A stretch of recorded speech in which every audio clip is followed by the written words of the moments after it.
Welcome to the Girl Power Alliance podcast, where you're going to meet and hear from some inspiring women with incredible stories who are leading in business and in faith.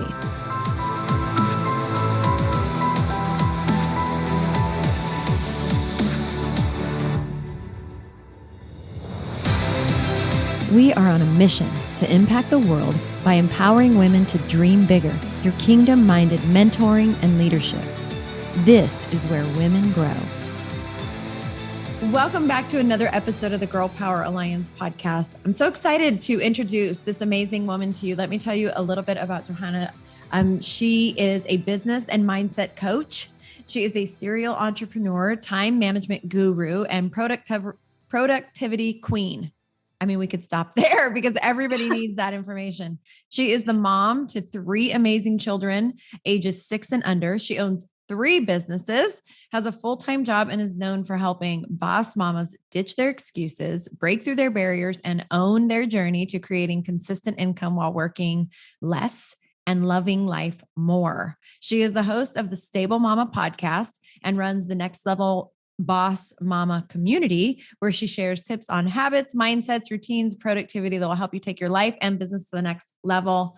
Welcome to the podcast.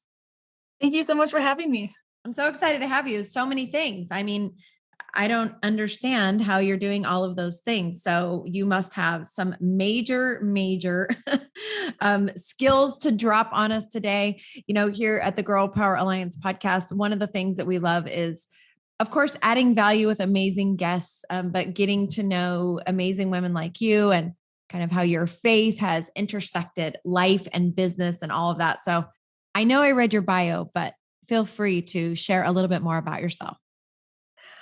Oh, I don't even know where to start. It's sometimes hearing your bio, do you ever just be like, wait, that's me? Totally. That's how I feel every time. And I'm like, no, I'm just a mom, just doing my thing, loving God and just putting my gifts out there. Yes.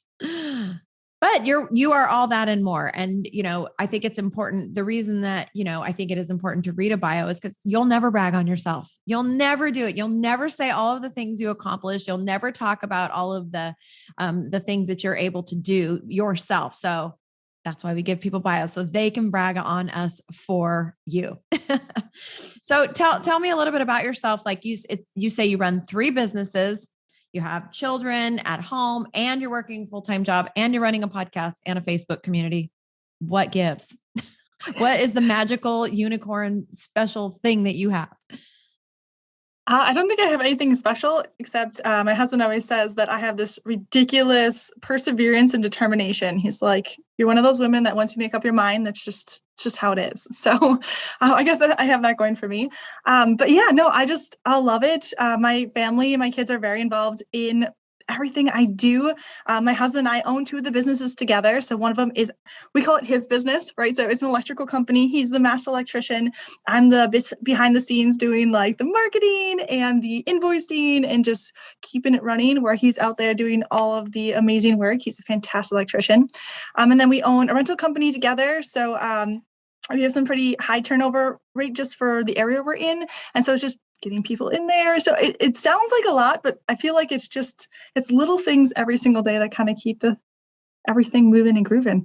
Well, that says a lot about you, because I've worked with women basically my whole adult career. And I find it very interesting to see women like you that are, you know, you have this long list of things that you're doing. I mean, that's a long list. And you're like, it sounds like a lot, but it's not really. So people like you feel like you can do all those things and you could probably add more. Cause like you just said, it's not really a lot. And then there's other people that they can't do one of those things without feeling that overwhelm. So what is it about the way that you look at all of these things that you juggle that makes it all feel easy to you? I think it really has to do with like the mindset of it. So for dishes example, not a big fan. Okay. I usually I dreaded them for the longest time. It was such a pain in the butt, but I loved how my kitchen felt in the morning when I'd wake up and it was all clean. And I was like, oh, this day is going to be fabulous. But getting them done the night before was such a pain. So it was really just like reframing it. And I think I do this so often is like, instead of being like, oh, I just don't want to, it's going to take forever. It's like, oh, it's only going to take 15 minutes and it's going to be done. And I focus on how awesome it's going to feel. And I get to do something fun while or I'll have one of my kids come up and join me. And so it's just like reframing it into like, oh, I don't want to. And like, kind of, we like to exaggerate. Let's just be honest. It's going to take forever oh, it's only going to take 15 minutes. I'm going to feel so much better and just go on and get it done, I guess. So it sounds to me like you really focus all of your energy on the result, not the task, but the result. Like you focus on what's going to happen after, what this is going to do for your business, what this is going to do for your life, your mind. Sounds like you really stay focused on that. And that is what drives you to actually get all of these things done. Definitely. And just celebrating those little wins, right? So sometimes it's like, oh, I only got the dishes done. You're like, no, I got the dishes done and my house is clean, right? And just, reframing it and really focusing on the results and what they do for you. That just brought something to mind. We just went on a family vacation. There were 18 of us on a houseboat and we designated, it was a lot of people. We designated different nights for dinner. Obviously it's too many people in one kitchen to do that. So, whoever would cook dinner that night, they, serve it up, everybody's eating. But instead of just saying thank you, and I told my husband, if I still had kids in the home, I think we should do this every night. Instead of just saying, oh, thank you for a good dinner, the entire group gave a roaring applause to the cook. And when it was my night, it's a lot of work. You're cooking for 18 people. It's in a different environment, houseboat, smaller kitchen. I cannot tell you how incredibly gratifying that felt to have everybody and they were just woo woo. It was just this roaring applause. And, I think celebrating these little mundane things, like you just said, is a big deal. It really makes it tolerable. Oh, definitely. I would love to have somebody applaud me after that for dinner. You need to start this thing with your children while they're young. Every night, instead of saying, thanks for dinner, mom, that everybody just, woohoo, good dinner. I'm telling you, I thought, man, I wish I would have done this with my family. It was you were excited for the next night to get the roar of applause, right? It was absolutely amazing. Then dinner would no longer feel like a chore. You're like, oh, they're going to applaud me. I'm going to make this fantastic. It really wasn't. It was a really neat thing. I'm going to start suggesting this to everybody that I know that is a young family when they, start to feel overwhelmed. Okay. We already know you're super mom. You're you're spinning 1 million plates and it feels easy. You feel like you could spin more plates. What I really love to know is, before I ask that question. So you talked about 2 of the 3 businesses. Why don't you talk about the third and what it is that you do for an actual full-time job, which just sounds insane. Oh, so my full-time job. So when I'm not coaching, so I have my coaching business, which I like to call my full-time job as well. But my full-time job in the real world is I am a professor at a local university. I teach electronics and automation, and so it's really getting in there and teaching the students the basics and how they can do basic programming and just really make the world come alive. It's some of my favorite things to do. So you're a STEM woman, basically, right? Oh, I love the sciences. Oh, heck yes. I mean, it's so impressive. When you told me that, I was like, what? You are really, really an impressive woman. That alone, we could do a whole podcast talking about you and being a woman in technology and how there are more now, but really, 10 years ago, it's very, very rare to find a woman like you and let alone a professor teaching in that space. Yeah, it's been amazing. It's definitely been a journey to get here and I've learned a lot along the way. But I love being able to be in that position because I do have other women in there that have come to me and they're like, oh, it's just so inspiring to actually see somebody else. You're in this sea of men and men are amazing and they can do incredible things, but it's just really nice to kind of help other women. Absolutely. And I think that it's an exciting thing as a woman to be able to literally, you're leading the charge, you're showing other women, guess what? The technology is not just a male space. We have that capacity. We have that ability too. So applause to you on that front. My next question, where I kind of like to guide this conversation, is, you're doing all these things. How did or does your relationship with Christ, your faith, how has that kind of played a role? Has it guided you into what you're doing or out of doing something?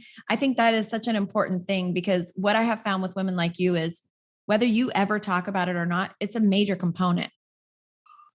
It's huge. And the funny thing is the more success that I see, the bigger a component it becomes. Right? Especially in the beginning, I was so tentative.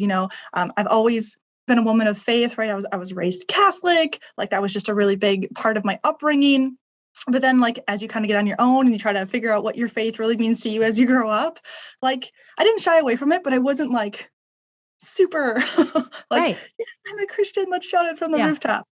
And so I was actually really afraid to kind of talk about my faith, especially, I'm already a woman in a field that's dominated by men. And, like there's a lot of fitting in and trying to figure out how you fit there. And then, Christianity has its own little It does. kinks of trying to fit in. So I was just quiet. But I've noticed the more I express it and let it shine through me, I feel like the more doors open and opportunities present themselves. Like it floors me. And to look back and to see how everything worked out. I honestly would have never, ever seen myself as an electrical engineer. That only came about because I married my husband and I was supporting him. And then I loved it, right? And then I loved it so much that I wanted to teach other people. And it's just amazing how it progressed. And he just has such a huge role in that. I love what you're saying, because I experienced the exact same thing. There's a lot of fear around, I think, as we're maturing, right? In your 20s, you're figuring out who you are. In your 30s, you're like, I think this is who I am, but you're kind of still a little apprehensive. And just in everything, like what your role is in your family, in your career, and all of that. But then adding the faith aspect in as an entrepreneur, I always felt afraid. I had always been taught, like, if you're bold about it, you're going to eliminate half of your market. So you never talk about it, because if you really want to be an entrepreneur, you have to appeal to everybody. So don't talk about politics and don't talk about your faith. And I did that. And as my relationship with the Lord grew and grew, and I just was in awe of all the things he was doing in me, in my life, around me, it became inauthentic for me to not talk about it. So in the beginning, I did it out of fear. And then as I was getting older, I was like, I'm saying all these things to people, but I'm leaving out the main component for me. And I'm sure that you felt like, I mean, if you've been coaching for a while, maybe that's kind of like my journey, where you were here and then you're like, I really can't not speak on this. Right. My favorite question, everyone is like, so I took a really big leap of faith when I went to coaching. Like we invested heavily, like we didn't necessarily have that money. And people are like, how could you do that? And I was like, how do I say this without saying I have faith? You know what I mean? Like I just Yes. trusted God. I prayed about it and I was like, no, like he is calling me. He's literally like leading me by the hand right now. Like this is something we have to pursue.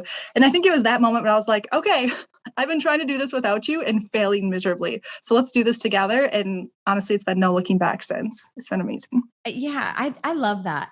And what I have found, so my first kind of push into being vocal about my faith was when I started my first podcast in 2017 called The Sold Out Entrepreneur. And I launched it, but I kind of did it's kind of a quiet soft launch, because I thought I'm going to respond. I'm going to be obedient to what God's asking me, what I feel in my heart, but I'm not going to like announce it. And because I was afraid, I was so afraid. I had been so conditioned, I believe now that that's a tool of the enemy to condition us that, if you do this, if people know who you really are, you're going to lose people. And what I have found, and maybe this has been your experience too, is what I found is the more bold I've gotten in my faith, the more vocal I've gotten, the more authentic to who I really am that I've gotten, that I have been able to be more successful. I have attracted more people. I have opened more conversations with people than the exact opposite of what I thought was going to happen is what happened. Oh, 100%. And also what I found is like all these people that I don't want to call them closet Christians. They're not closet Christians, but you didn't know, right? Yes. And you see them, it coming out of them and them being more open. And it's just like this amazing wave that you're creating just by being authentically you and just putting it out there. Isn't that awesome? I like to call it, I have a phrase, I call it supernatural synergy. And I've talked to many coaches. I've done many, many podcasts with coaches, and they all say the same thing, that whether they were bold about their faith in who they were as a coach or not, when the conversation turns to maybe the question or it comes up that the person that is being coached by a person that is a Christian, whether it's known or not, when that part of the conversation opens up and they find out that each of them share this same faith, they both love Jesus, the conversation shifts into a completely like whole different universe. It opens up, the connection is different, and the breakthroughs just start popping off. Yes, it's amazing. And there's like no other way to explain it except God is good. Like it's amazing. It's this really special connection. And I feel like we can open up conversations in a different way. You can openly pray with and for each other. We could start speaking like in the vernacular, the Christianese vernacular, and utilizing so much of that I have found in the Bible that is really just valuable and applicable to being able to help people walk through life, everyday life. Right. And I love that we can always tie it back to like, I feel like when you have a truth that you can move forward with, it makes life so much easier. And like having that bond and that truth that's the same, it's easier to remind yourself where to go back to. It's easier to step forward. It's just easier. I love it. I mean, your true north, your anchor, the thing that you can always, the foundation that you can cling to when the world is spinning. Kind of like now, I feel like the world is spinning out of control, but I have a foundation that I cling to. I have a truth, like, using your words, I have a truth that I hold tight to. So even when all hell is breaking loose around you, that never changes. It's true. It's so true. And I absolutely love the timing of this conversation because, every once in a while, he's got to shake things up, right? And he's just got to be like, all right, are you sticking to your truth or do I get you this time? And I feel like he's been doing that for the last couple of days in my life. And so I just love the time of this podcast to just remind you, be like, no, like this is your truth. So you're having stuff go on personally in your life, like right now, currently. Yeah. The last couple of days have been really rough. And so I've been battling some old demons that keep popping their heads back up. And it's just, again, this is just a great reminder of how far I've come and how important it is to stick with that truth. I have some crazy self-worth and self-image issues. I'm sure we all do in our life. And I was so excited. I did this photo shoot, right? And I'm like, oh, I'm taking the next step in my brand. I got all dolled up, you feel great. And I got the pictures back and like, it kind of broke my heart. Do you ever like have this vision of who you are and then you see these pictures and you feel like they're completely different than the person that you feel like you are? And you're like, no, that's not me.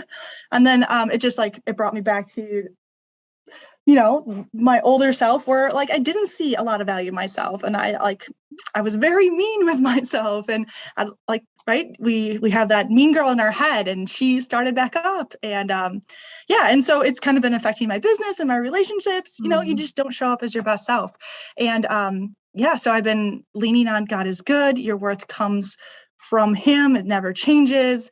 And, just sticking back to those truths to kind of shut those doors on those demons again. Well, I can very much relate to what you're saying. When I did my first podcast, my son had a friend who's a photographer. So I paid her to take some photos of me so I could come up with a cover. I just wanted a cover. I really wasn't using it for anything other than, but some of these will be good for the podcast, something. And when I got them back, I think there was like 200 photos. And we took them in I live in Southern California. We took them in gorgeous locations down near a pier in La Jolla and on the beaches. The locations were really pretty. And I felt good that day. When I got the photos back, I was like, I hate every photo. I literally, and I didn't want them super filtered or anything because I wanted to look like me. I have this thing like you do. I mean, we can look amazing in photos now with filters that make us look 10 times like more perfect than we ever really are. But even though I like to look at the photo of myself all perfect, it's not real. And then when people meet me, they're like, wow, that was really filtered. So I try to, be as authentic as I can. So I got these photos and I was so sad. I was like, I look terrible in every photo. And my husband's like, I don't know what you're talking about. These are really good. So maybe this is similar to what you experienced. And I really it took me a couple of days, actually. It took me a couple of days to be able to look at them. I was like, okay, some of these are actually really good. So I just want to speak into you that I know that the enemy uses any of these woundings from our image about who we are, who we think we are against us. He really will use it against us. But I just want to speak into you that God will give you the Holy Spirit filter that you can see yourself the way that he sees you in these photos, and that you can like stand in that with absolute just confidence and be so proud of who you are today. I just want to that next time that you open up these photos from this photo shoot, that you will see yourself through that lens, the way that God sees you and the rest of the world. I mean, the rest of the world, I'm sure, sees you so differently than you see yourself. That's so true. And now I'm excited to look at them again. It's an interesting, I mean, we live in this world where, like I said, half of what we see, I think, on social media is filtered and phony. I really believe that it's probably that much, if not maybe even more. And have you ever, I have Snapchat only so I can communicate with my kids, because 2 of my 3 kids are on Snapchat, and they have all these fun little filters. And sometimes I'll swipe through to send them a funny picture, and I'm swiping through the photos and a filter comes up and I'm like, wow, I look really good. And then the next one is back to you, just nothing. And it rocks me. I'm like, I can't even, and I think that that is something that we live in. We're looking with our eyeballs at things that are twisted and they are not authentic. And it really will mess you up. I think it's a sad thing. I feel bad for the kids that are growing up in that era. And because, God, he made us in his image, and he chose our parents and our DNA and all the things that are about us. And it's such an insult to him to hate who we are. No, I hear you so much. And I think that's why I love my message so much. And I'm almost glad for these times where I'm in it, because that's the message, right? And if I'm not in it, how can I speak to it? But there is just like a self-worth pandemic going around. Like, yeah. I know we have the COVID thing and that's something, but like, this is something that is really, really getting bigger every single day, is this lack of self-confidence, this lack of worth and identity in who we are as people without like our filters or like how we look, and just owning our worth in Christ versus, what the world sees of us. I'm going through it too. So yesterday I flew home. I have 3 kids, and my youngest, who is 18, almost 19, I live in Southern California. She moved to Seattle. So we left last week. We drove her car up and all her stuff. And I came home yesterday. You don't really know me, so you don't know. My eyes are all swollen, and I cried literally for hours and hours yesterday. And I've really been I don't want to talk about it too much or I'll totally start crying again, but I really kind of went through this thing of like, who in the hell am I? I have been a mom since I was 16. Every thought or every other thought is always about my children. And so my entire identity has been wrapped up in that. And so I was at the gym this morning. I'm like, okay, I got to get back to like doing my normal things. I was at the gym and I just kept saying, my identity is who I am in Christ. That's my identity. That's the one I have to cling to. So I so much relate to that. And is that your main, is that what's really kind of your focus as a coach? Definitely. So I'm a business and mindset coach, but I really feel like it takes on so much more. And when you can own your identity and your worth and your self-value and your self-image in Christ, I feel like that's when you can really take the leaps and bounds in your business. So I definitely focus really heavily on that. And then we do a little bit of business strategy because I'm good at that too. That's awesome. Wow. So if somebody fell in love with you like I did, how would they, first of all, what is it that you offer? Do you do group coaching, one-on-one? Tell me a little bit about that so that anybody listening can kind of get an idea of what you offer. Right now, I'm just offering really the one-on-one. I did the group coaching for a while and I love it. And it's something I'll return to, but I wanted to get on the deeper level with everyone in the group. And I was like, I can't do this on a group. So I'm going to learn how to do it on a group style so we could still get those in-depth conversations. So right now I'm just focusing one-on-one so we can dive into those details because it hits home and it's deep. And once you can really develop that, it sets you up for so much more success. So one-on-one is the way to go for me right now. Awesome. And how can people find you? They can find me in my Facebook group, Next Level Boss Mamas. I absolutely love showing up there, just being real and having that community of support, I think is so important.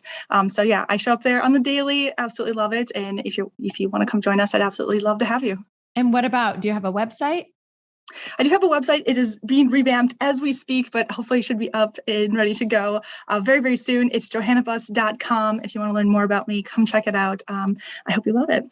Awesome. And then what about your social media handles besides your Boss Mamas group?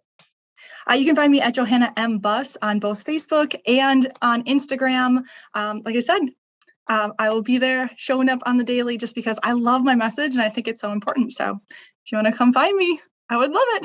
Awesome. If you are listening to this podcast while you're working out or running or walking or cleaning the house, don't worry. All of her information will be available in the show notes. And if you are watching us on YouTube, all you have to do is look right below. You can click on all of the links, get connected with Johanna, and have her just absolutely download into you all of these amazing truths and have her walk you into next level. This is next level stuff. And if you've never had a coach or anything and you're like, I don't think I need a coach, and you do, we all do. We all need somebody. I mean, that's just kind of the way that we work as people. If that wasn't true, God wouldn't have sent Jesus down to be the example and to raise up these disciples who went out and raised up new disciples, right? We all need that next level kind of eyeball, like different perspective. And you have a really beautiful one. Thank you so much. And if they want just kind of like a sneak peek at what I do, I'm actually holding a free 3-day boot camp. It's all about owning your value. So if you're just like, okay, I'm curious, I want to come check it out. It's August 25th through the 27th. You can find it at johannabuss.com/3-day boot camp. But yeah, it's 3 days where we just dive into what does it mean to be value and to really own it and to show up as yourself. And I can't wait. So it's gonna be a lot of fun. That is awesome. Make sure if you haven't done so already, that you go into the Girl Power Alliance private group and you tell everybody about that so you can promote it in there as well. Yes, I definitely need to do that. It's on my list today. Awesome. Well, thank you so much for spending time with us here today. And hopefully we'll be doing more stuff together in the future. I would absolutely love that. Thank you so much again. Thank you. What a remarkable woman. I loved every moment of having her on the podcast with us here today. And if you have not already joined our free community, head over there. We're on Facebook. You can find us. And guess what? We would love to have you there with us.